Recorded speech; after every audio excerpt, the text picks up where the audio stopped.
Maritxu Muñoa es la médico del Centro de Salud de Alango, en Guecho. Arratsaldeon, Maritxu. Hola, arratsaldeon. Bueno, vamos a ver, ¿qué es esto de la receta deportiva? Primero, ¿ante qué enfermedades proponen ustedes deporte? Bueno, pues nosotros proponemos deporte a toda la población, o actividad física, mejor dicho, a toda la población sana, a la población que tiene enfermedades puntuales, como puede ser dolores de espalda, o a la población que tiene enfermedades crónicas, a los cardiópatas, broncópatas y demás. A todo el mundo. Bueno, y a los jóvenes y a los mayores. ¿Y se receta deporte sin más o se receta un deporte concreto aplicado a, para combatir una dolencia en concreto? Es decir, ¿deporte determinado para cada dolencia determinada o deporte en general? ¿Cómo va a ir en la receta? Bueno, pues mira, nosotros hemos recomendado el deporte siempre, ¿no? O la actividad física siempre. Lo que pasa que hay personas que tienen más reticencia para luego ponerlo en marcha.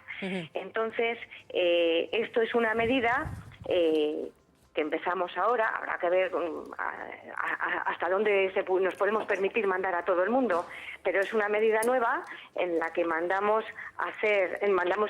hacemos una receta, prescribimos la actividad física a las personas que creemos que se puedan beneficiar de ello. Entonces podría ser una persona joven o digamos de edad media que no hace nada de ejercicio y que necesitaría, digamos, un poco de empujón para hacerlo. Podría ser una persona que tiene dolores de espalda de repetición, por ejemplo, que le decimos pues que vaya a nadar, y a esa persona igual no le gusta nada ir a nadar, y nosotros no sabemos entretenernos o enfocar el asunto pensando qué es lo que más le puede gustar a esa persona.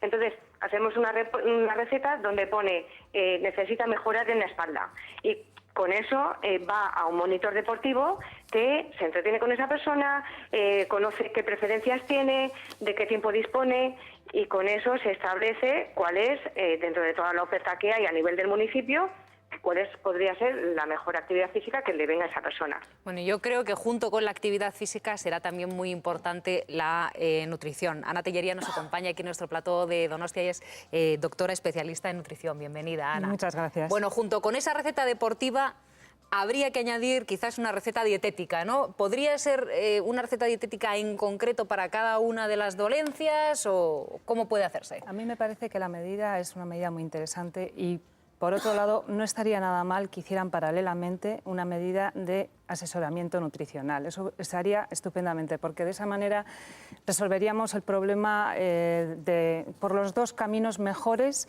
y con menos efectos secundarios que podemos los médicos, ¿no? Comemos muy mal, Ana.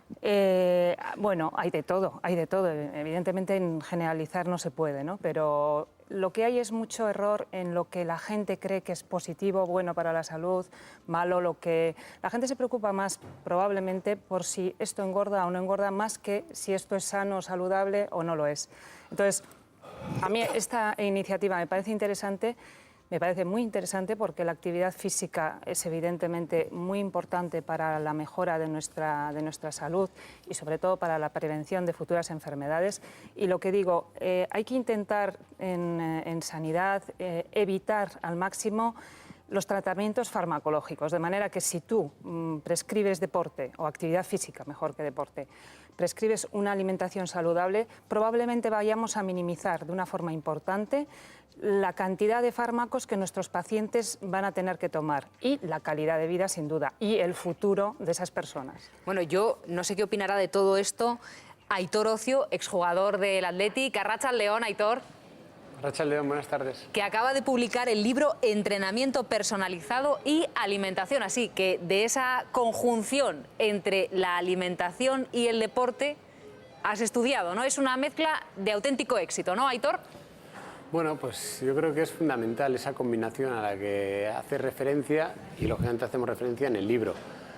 El ejercicio físico es necesario, está demostrado que es muy beneficioso para el cuerpo y para nuestra salud, pero tan importante o más es la alimentación.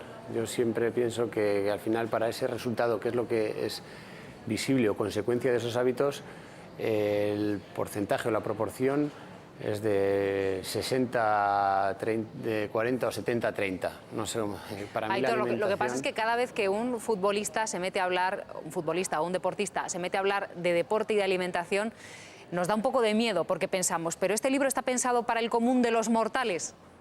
Absolutamente. O sea, yo ahora, desde estos prácticamente 2 años que llevo ya, o que dejé mi carrera como futbolista, sigo entrenando diariamente y sigo alimentando diariamente con esos hábitos que he adquirido en estos años como profesional, pero mi entrenamiento ya no es específico y mi alimentación no es específica la que correspondía antes pues, bueno, previo a un partido o demás. Yo creo que aún en función de las necesidades y el gasto calórico que tenga previsto en su día a día o en su tipo de actividad o en el deporte que practique, pues tendrá que ajustar su alimentación y su ingesta de calorías. Bueno, vayamos por partes. A ver, Marichu, le voy a poner un ejemplo práctico. Yo tengo el colesterol un poquitito alto. ¿Usted qué deporte me recetaría? Bueno, tendríamos que primero saber qué es lo que te gusta hacer y de qué tiempo dispones, pero en realidad, pues para cosas como puede ser bajar el colesterol, está demostrado que caminar lo puede reducir o puede aumentar un poquito el colesterol bueno, y otras actividades físicas pueden ser buenas en general. La recomendación sería ajustarte al rango de peso que te corresponde y hacer una dieta equilibrada. Bueno, Ana, entonces, me dice Marichu, no, vamos a caminar, pongamos que me gusta, ¿y usted qué me recomendaría como alimentación? A mí cuando hablamos de recomendaciones, generalizar nunca me ha gustado, porque cada persona tiene unas necesidades diferentes, un ritmo de vida diferente, unos horarios diferentes, por lo tanto, recomendaciones, podríamos repetir las que escuchamos constantemente. Podríamos decir que es importante tomar frutas, verduras, aceite de oliva virgen en lugar de otro tipo de grasas saturadas, intentar comer 4 o 5 veces al día, proporcionadamente, no excedernos en las bebidas alcohólicas, no excedernos en los hidratos de carbono de absorción rápida, qué sé yo, productos demasiado refinados. Es decir, ya son pautas que en general todos las conocemos o nos suenan más o menos. Ahora, ¿cómo alimentar a una persona? Hay que hablar con esa persona, hay que ver qué vida lleva, qué tipo de vida, qué ritmo de vida, a qué hora se levanta, a qué hora se acuesta, tiene que preparar ella la comida, tiene tiempo para prepararla. Es decir, hay muchísimos parámetros que hay que estudiar para decidir qué tipo concreto de alimentación tendría que llevar o cómo manejar su alimentación. Es muy difícil generalizar, imposible de hecho. Aitor, yo no sé si tú en tu libro pues, generalizas o no sé si puedes darnos, digamos, un esquema de vida y alimentación o un marco al que podemos ajustarnos todos para vivir mejor. A ver, ¿tú qué nos propones? Bueno, en concreto hay que es un entrenamiento determinado, un entrenamiento de fuerza y la alimentación más adecuada o más idónea para este tipo de entrenamiento o para este objetivo que se marca previamente.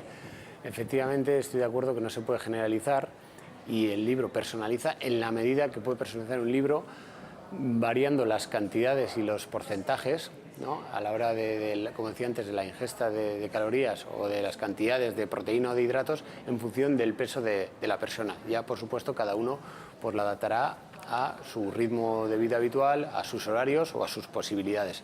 Lógicamente, eso son unas pautas que creemos que pueden orientar a las personas que van a perseguir un objetivo y que no todo el mundo pues tiene tiempo de acudir o se puede permitir un entrenador personal o un asesoramiento tan personalizado.